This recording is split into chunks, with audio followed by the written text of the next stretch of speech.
একসময় এই ভবন ছিল রাষ্ট্রশক্তির প্রতীক, শেখ হাসিনার বাসভবন, গণভবন, যেখানে নেওয়া হতো সিদ্ধান্ত, চলত শাসন। কিন্তু ইতিহাস ঘুরেছে, এখন এই স্থানটি হয়ে উঠেছে স্মৃতির মিনার, জুলাই স্মৃতি জাদুঘর।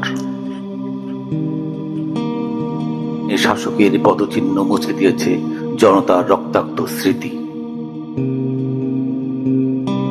গণভবন বাংলাদেশের সবচেয়ে নিরাপত্তা বেষ্টিত ভবনগুলোর একটি। এখান থেকেই বহু বছর শাসন চালিয়েছেন শেখ হাসিনা, নিয়েছেন নিয়ন্ত্রণ আর দিয়েছেন বহু বিতর্কিত সিদ্ধান্ত, যার শেষ ও ভয়াবহতম ফল দেখা গিয়েছিল 2024 সালের জুলাইয়ে। এই ভবনের ভেতরে বসেই ছাত্র আন্দোলন দমনে সেনাবাহিনী নামানোর সিদ্ধান্ত এসেছিল। এই ভবন থেকেই এসেছিল রাবার বুলেট, টিয়ার গ্যাস আর গুলি চালানোর আদেশ। এবং এই ভবনের নীরব দেওয়ালগুলো আজ বয়ে বেড়ায় ইতিহাসের দায়। 2024 সালের 5 আগস্ট শেখ হাসিনা সরকারের পতন ঘটে। জনতার আন্দোলনের সামনে মাথা নত করতে বাধ্য হয় রাষ্ট্রযন্ত্র। 5 আগস্ট শেখ হাসিনা দেশ ত্যাগ করেন। তার অনুপস্থিতিতেই 2025 সালের শুরুতে গণভবনকে পুনর্ব্যবহার করার সিদ্ধান্ত নেয় অস্থায়ী সরকারের পক্ষ থেকে। কিন্তু এবার আর সেটা প্রধানমন্ত্রীর বাসভবন নয়, বরং হয়ে ওঠে ছাত্র জনতার আত্মত্যাগের স্মৃতিফলক। গণভবনকে রূপান্তর করা হয় জুলাই স্মৃতি জাদুঘরে। এটাই ইতিহাসের প্রতিশোধ। যেখানে একদিন ক্ষমতা বাস করত, সেখানে এখন বাস করে প্রতিরোধ। জাদুঘরের এক বিশাল চত্বরে স্থাপন করা হয়েছে শহীদের কবরের প্রতিচ্ছবি। এখানে আসলে কোনো কবর নেই, তবুও প্রতিটি প্রতিচ্ছবি যেন জীবন্ত এক আর্তনাদ।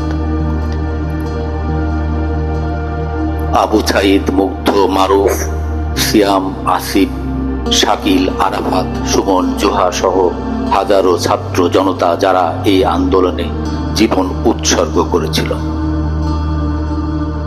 মূল ভবনের ভিতরে তৈরি করা হয়েছে শহীদের মূর্তির গ্যালারি, বিপ্লবী ভঙ্গিমায় গড়া সাদা মূর্তি, যেখানে একজন হাতে পতাকা, আরেকজন গুলিতে লুটিয়ে পড়েছে, তৃতীয় জন কাঁধে নিয়ে আহত বন্ধুকে নিয়ে যাচ্ছে, রিকশায় নিয়ে যাচ্ছে শহীদের লাশ। গণভবনের দেওয়ালে এখন আর নেই শেখ মুজিবুর রহমান ও শেখ হাসিনার ছবি, বরং সেখানে আঁকা হয়েছে আন্দোলনের চিত্রকল্প। লাঠিচার্জ, প্রতিবাদ, স্লোগান আর রক্তমাখা রাস্তা। একটি বিশেষ রুমে রাখা হয়েছে আন্দোলনের সময়কার আসল ছবি ও ভিডিও ফুটেজের জন্য।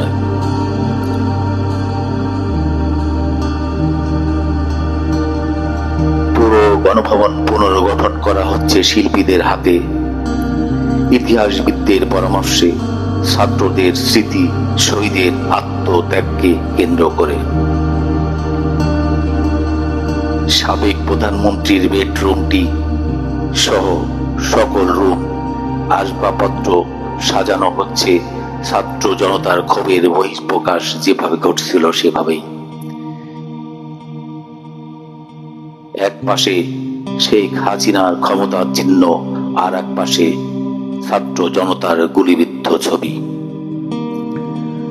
জাদুঘরের প্রবেশ মুখে লাগানো হয়েছে বিশাল নাম ফলক, জুলাই স্মৃতি জাদুঘর।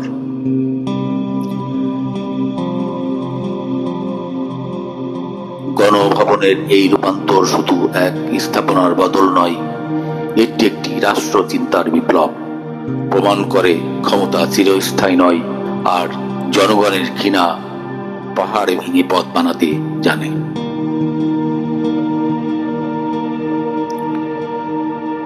জুলাই স্মৃতি জাদুঘর একটি বার্তা, যেখানে বলা হয়, ভবিষ্যতের শাসকগণ, ইতিহাস দেখো, ক্ষমতা চেয়ারে বসে যদি জনতার উপর গুলি চালাও, তবে সেই চেয়ার একদিন হয়ে উঠবে তোমার বিরুদ্ধে সাক্ষ্যদাতা।